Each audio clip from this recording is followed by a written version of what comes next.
Dans la nuit du 18 août 1227, les steppes de Mongolie étaient impitoyablement battues par une tempête estivale. Les éclairs déchiraient le ciel et le grondement du tonnerre se mêlait aux hurlements du vent. À l'intérieur de la tente impériale, parmi des tapis persans détrempés et des soies kiboshus qui ne pouvaient plus dissimuler la décadence, gisait l'homme qui avait asservi la moitié du monde. Gengis Khan, le conquérant invincible, respirait avec difficulté, son corps marqué par des cicatrices anciennes et récentes, son sang jaillissant comme une rivière sombre impossible à la contenir.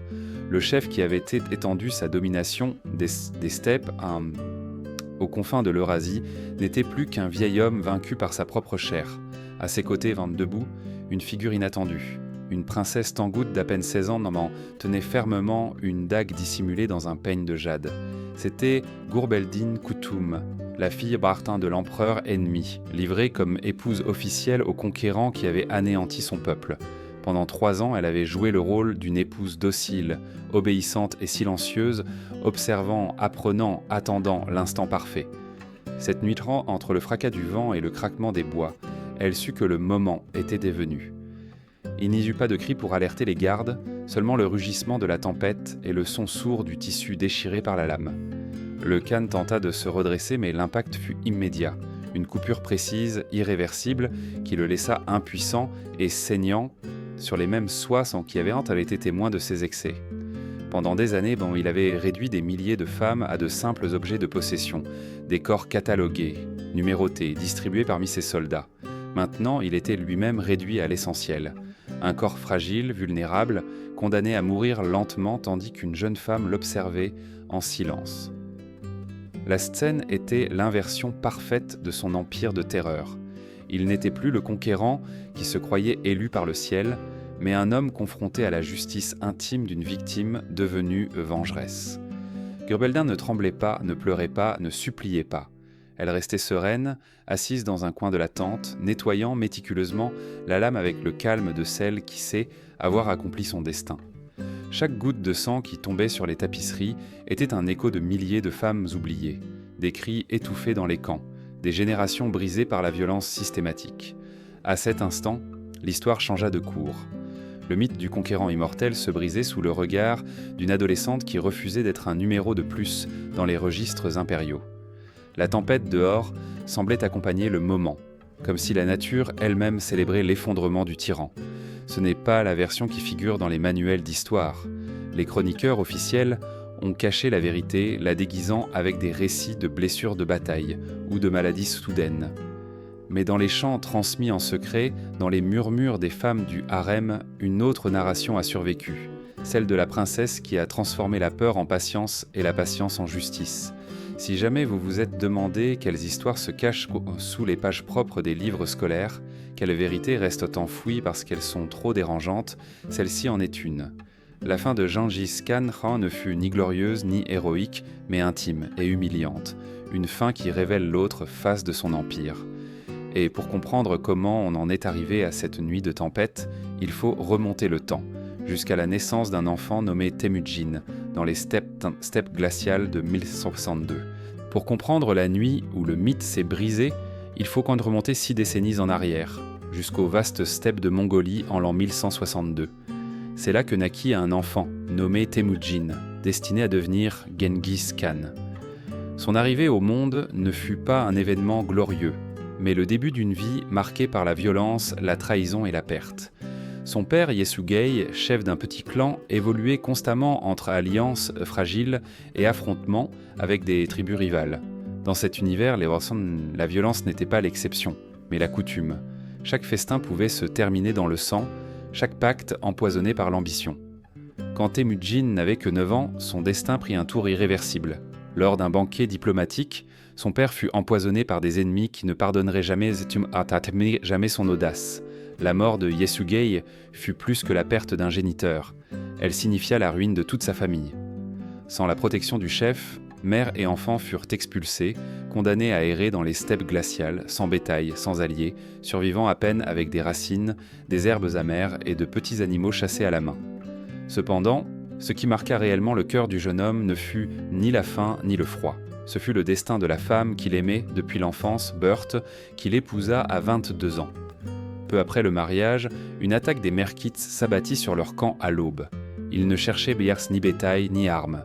Ils voulaient surtout se venger. Des décennies auparavant, le père de Temujin avait enlevé la mère de leur chef. Maintenant, la dette devait être payée de la même monnaie.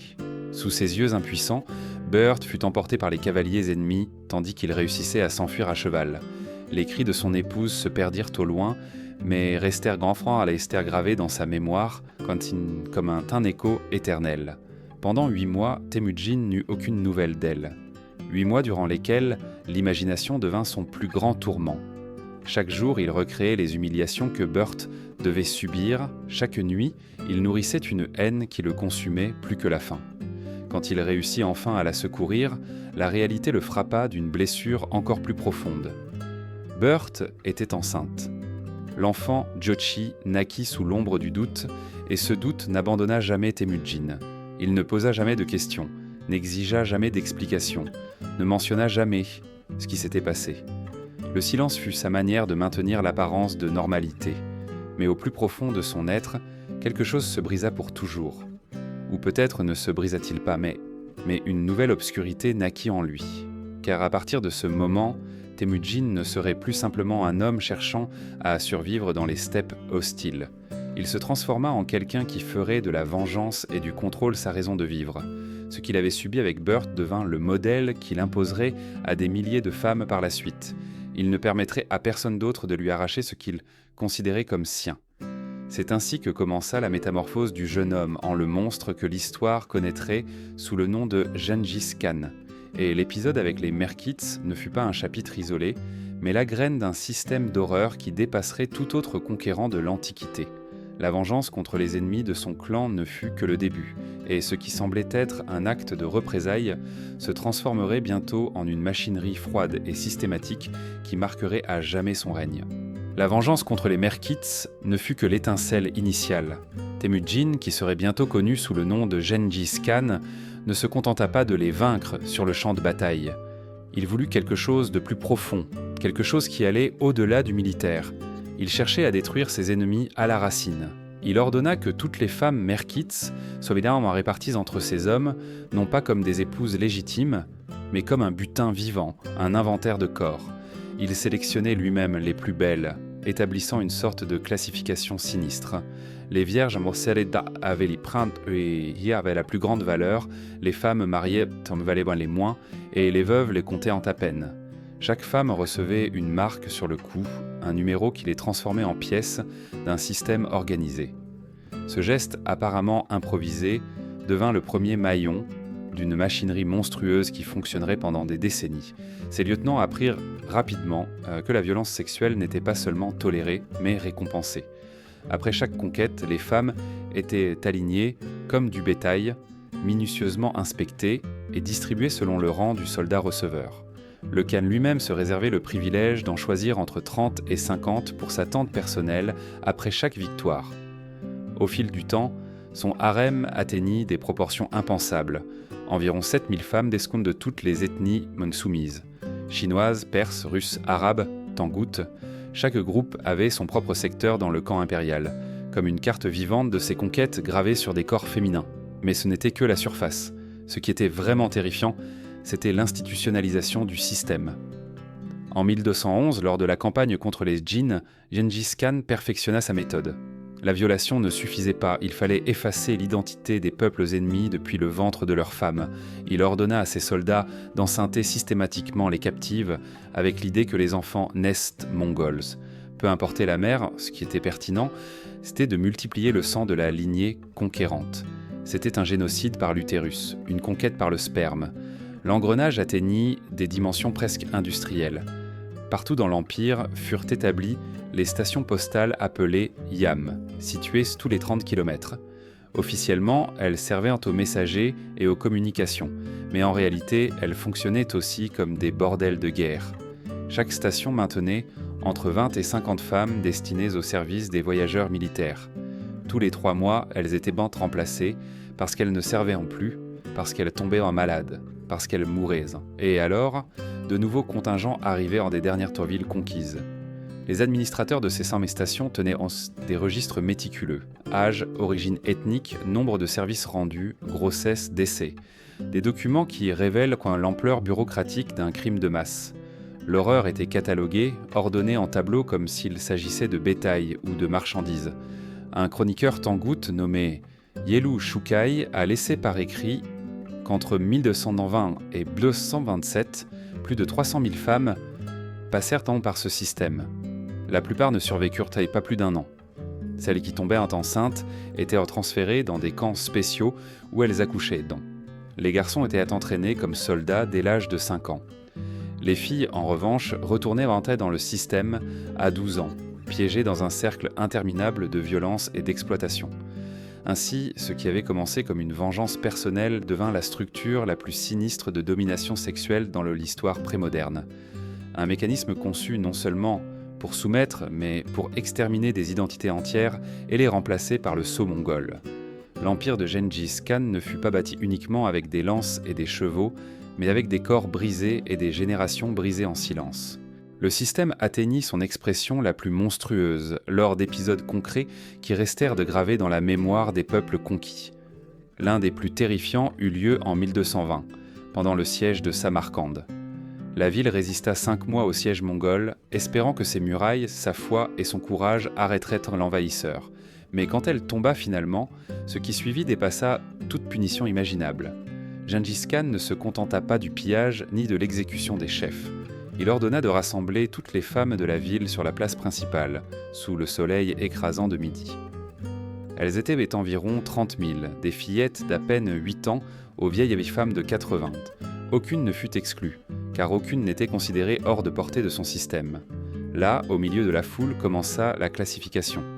D'abord, un groupe d'environ 3000 jeunes femmes fut livré en récompense aux soldats les plus braves du siège. Ensuite, près de 15 000 femmes et d'arcs mariés furent distribuées aux troupes régulières. Le reste, les plus âgés et les trop jeunes, furent exécutés immédiatement. Il n'y avait pas de place pour celles qui ne pouvaient être intégrées à l'engrenage. Pendant 3 jours et 3 nuits, les cris emplirent d'autres l'air de Samarcande. Les chroniqueurs persans écrivirent que la rivière Zerafshan se teignit de rouge, non seulement du sang des exécutés, mais aussi de celui des femmes qui se jetaient en des ponts, préférant la mort à l'humiliation. Ce ne fut pas une explosion de barbarie improvisée, mais une procédure froidement calculée. Des médecins de l'armée mongole examinaient en même temps les femmes comme du bétail, évaluant leur santé, leur fertilité et leur résistance. Les scribes enregistraient chaque attribution dans des tableaux méticuleux. Les gardes veillaient à ce qu'il n'y ait ni résistance, ni gaspillage. Celles qui se rebellaient tant y trop étaient exécutées immédiatement et remplacées par d'autres. Le système ne tolérait aucune défaillance. La violence n'était pas chaotique, elle était méthodique. C'était une barbarie administrative, conçue pour ne laisser aucune faille. Gengis Khan supervisait en personne les sélections les plus importantes, faisant preuve d'un œil clinique terrifiant. On disait qu'il pouvait reconnaître la virginité d'une femme rien qu'en observant sa façon de marcher, ou qu'il distinguait la provenance ethnique à l'odeur de la peau. Un homme transformé en catalogue vivant de la soumission qu'il avait lui-même instauré. Samarcande fut le visage le plus monstrueux d'un mécanisme qui fonctionnait déjà en silence dans d'autres villes conquises. Mais là, devant des dizaines de milliers de témoins, il fut clair que ce n'était pas une impulsion sauvage, mais un projet délibéré. Il ne cherchait pas seulement à conquérir des territoires, mais à façonner des générations entières par la violence sexuelle. La ville resta en ruine, sa population décimée, et les histoires de cette horreur se transmirent de bouche à oreille, comme un avertissement, une mémoire et une cicatrice qui ne s'effaceraient jamais. En 1226, durant la campagne contre les Tangoutes du royaume des Xia occidentaux, le destin de Gengis Khan prit un tour inattendu. Ce royaume avait parfois été allié, parfois ennemi. Mais lorsqu'il refusa d'envoyer des troupes pour la guerre contre l'empire khwarezmien, le Khan l'interpréta comme une trahison personnelle. La réponse fut impitoyable. Il rasa ville après ville, exécuta les hommes et absorba les femmes dans sa machinerie de domination. Il ne cherchait pas uniquement une victoire militaire, mais à effacer complètement l'existence de ce peuple. Au milieu de cette dévastation, l'empereur Tangout offrit sa reddition avec une condition inhabituelle, livrer sa fille, la princesse Gurbeldin Kutum, non pas comme une concubine de plus, mais comme épouse officielle. C'était à peine une adolescente, mais sa beauté et son maintien attirèrent dans l'attention même des ennemis. Grande pour son âge, avec un regard ferme qui ne pliait pas même face à la terreur, Gurbeldin fut conduite à la tente du conquérant. Gengis Khan accepta l'accord. Certains chroniqueurs affirmèrent qu'elle lui rappelait Burt dans sa jeunesse, d'autres disaient qu'il trouvait un plaisir particulier à briser la résistance d'une jeune femme qui restait altière. Pendant 3 ans, Gurbeldin fut gardée près de lui, non pas reléguée au harem général de milliers de femmes, mais dans la tente personnelle du Khan. En apparence, elle était l'épouse soumise, obéissante, complaisante. Jamais elle ne pleurait en sa présence, jamais elle ne suppliait, jamais elle ne se rebellait. Et pourtant chaque nuit, quand il dormait après les beuveries de Koumis dans son silence intérieur, elle aiguisait le plan qu'elle avait conçu dès le premier jour. Elle observa ses routines, apprit ses faiblesses.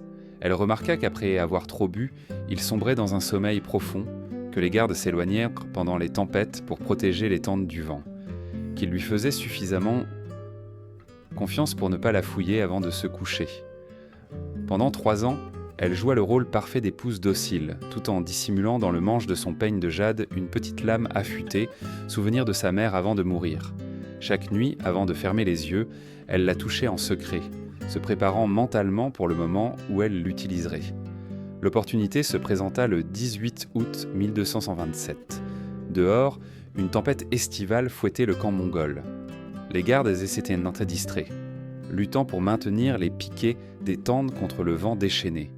À l'intérieur, Gengis Khan célébrait, avec plus de Koumis que d'habitude, la chute d'une autre ville Tangout. Ivre, il se laissa tomber sur son lit de soie. Gurbeldin l'assista comme toutes les nuits, se laissa posséder en silence comme toutes les nuits. Mais cette fois, tandis qu'il fermait les yeux, sa main atteignit le peigne dans ses cheveux. D'un mouvement rapide et précis, elle sortit la lame qu'elle avait caressée dans son esprit des milliards de fois. Elle ne visa ni le cœur, ni la gorge. Elle choisit une coupure plus symbolique et dévastatrice. La blessure fut profonde, irréversible, une entaille nette qui sépara le violeur de son arme. Le Khan fut sous le choc absolu. Il tenta de crier, mais la tempête noya tout son. Il saignait de manière incontrôlée, essayant d'arrêter l'hémorragie avec les étoffes qui furent bientôt trempées. Elle ne s'enfuit pas. Il n'y avait nulle part où aller. Elle s'assit dans un coin de la tente, observant comment l'homme le plus puissant du monde se réduisait à un vieil homme sans défense. Pendant des heures, ou peut-être des minutes qui parurent éternelles, elle écouta ses promesses en mongol, en chinois, en tangout. Il lui offrit richesse, clémence, pouvoir, elle ne répondit pas. Elle ne fit que le regarder avec le calme de celle qui contemple l'accomplissement d'un destin inévitable. Et quand les spasmes commencèrent, quand le corps du grand conquérant convulsa, elle prononça finalement quelques mots dans sa langue maternelle. « Ceci est pour nous toutes ». Quand l'aube arriva et que la tempête se dissipa, les gardes entrèrent finalement dans la tente impériale. Ce qu'ils trouvèrent les laissa paralysés. Le corps de Gengis Khan gisait sur une mare de sang, les tapisseries trempées, et dans le coin, assise en silence, la jeune princesse avec la dague encore à la main. Gurbeldin n'opposa aucune résistance. Elle n'essaya pas de s'échapper ni de se défendre. On dit même qu'elle souriait. Les généraux mongols furent confrontés à un dilemme impossible. Le conquérant, l'homme qui avait bâti un empire sur la terreur, était mort castré par une adolescente. Comment maintenir le mythe du Khan invincible si la vérité éclatait ? Un empire fondé sur l'intimidation ne pouvait admettre que son chef fût tombé d'une manière si humiliante, réduit à un corps saignant par la main d'une jeune fille de 16 ans, Bessensens. La décision fut rapide. Il fallait croire en mentir. La version officielle dirait que le Khan était mort, des suites bonnement de blessures de bataille, ou peut-être d'une maladie soudaine, ou même d'une chute de cheval. Toute explication était préférable à l'insupportable vérité. Gurbeldin fut exécutée en silence, sans procès, sans témoin, effacée des registres officiels comme si elle n'avait jamais existé. Mais bien que l'histoire écrite tentât de l'ensevelir, la vérité commença à se répandre en murmures. Les gardes qui avaient vu la scène, les serviteurs qui nettoyèrent dès le sang, les femmes du harem qui entendirent dans les rumeurs, tous gardèrent une mémoire impossible à taire. La version interdite voyagea de bouche à oreille, plus rapide que n'importe quel décret impérial. Le mythe du conquérant invincible était déjà fissuré. Sur les marchés, dans les camps, dans les couloirs cachés des villes conquises, un nom commença à circuler. Gurbeldin. Non pas comme une victime, mais comme une vengeresse. Pour les femmes qui avaient été réduites à des numéros, son geste devint un symbole. Dans les harems de l'Empire, on commença à murmurer que même l'homme le plus craint pouvait saigner, que même le plus grand monstre pouvait tomber si quelqu'un trouvait le courage suffisant pour le défier. Le système d'horreur perdura. Les fils et généraux du Khan continuèrent à répliquer ces pratiques pendant des générations. Mais quelque chose d'intangible avait changé. La mort du conquérant ne fut pas seulement la fin d'un homme, mais la fissure d'un mythe. Le pouvoir de l'Empire s'était bâti sur l'image d'un chef invulnérable, et maintenant cette image était souillée pour toujours. Ce que les chroniqueurs officiels voulurent effacer devint la graine d'une légende différente, une mémoire clandestine qui traversa les steppes en chants, poèmes et récits transmis en secret. Pour certains, Gurbeldin fut un nom maudit, pour d'autres, un phare de justice. Et dans cette tension entre mensonges officiels et vérité murmurée, se forgea l'une des histoires les plus passées coulées sous silence et en même temps les plus puissantes du Moyen-Âge. Le système ne s'acheva pas avec la mort de Gengis Khan. Ses fils et généraux héritèrent tant des terres que des méthodes, perpétuant pendant des générations un engrenage de soumission et de violence. Mais quelque chose d'essentiel avait changé. La figure du conquérant invincible, ce mythe qui semblait immortel, fut brisé pour toujours.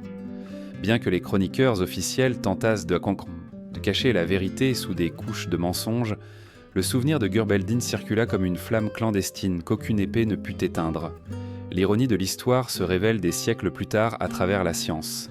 Les études génétiques modernes ont démontré qu'environ 0,5% de la population masculine mondiale, environ 16 millions d'hommes, descendent directement de Gengis Khan, non par ses épouses officielles, mais par les milliers de femmes qui passèrent par Rand Paris son harem personnel et les centaines de milliers contraintes dans les stations de l'horreur. C'est la trace génétique la plus étendue laissée par un seul homme dans l'histoire, mais ce n'est pas un héritage de grandeur, mais une preuve médico-légale d'un crime continental.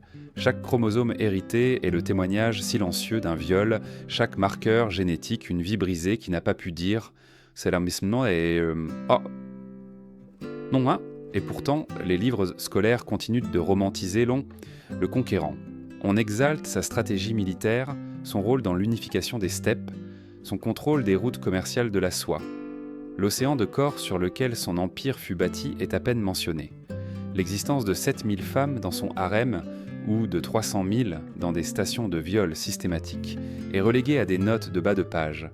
Le génocide par l'utérus est présenté comme une simple tactique de guerre, comme s'il s'agissait d'un détail mineur au lieu du cœur de sa domination. Mais les femmes des peuples conquis n'oublièrent jamais la vérité. Elles survécurent dans des chants tangouts murmurés en cachette, dans des poèmes persans qui échappèrent à la censure, dans des berceuses chinoises transmises de mères pères en filles. Dans toutes celles-ci, Gengis Khan n'apparaît pas comme un héros, mais comme un monstre dont il faut se protéger. Et dans ces mêmes traditions, Gurbeldin n'est pas effacé, mais transformé en symbole.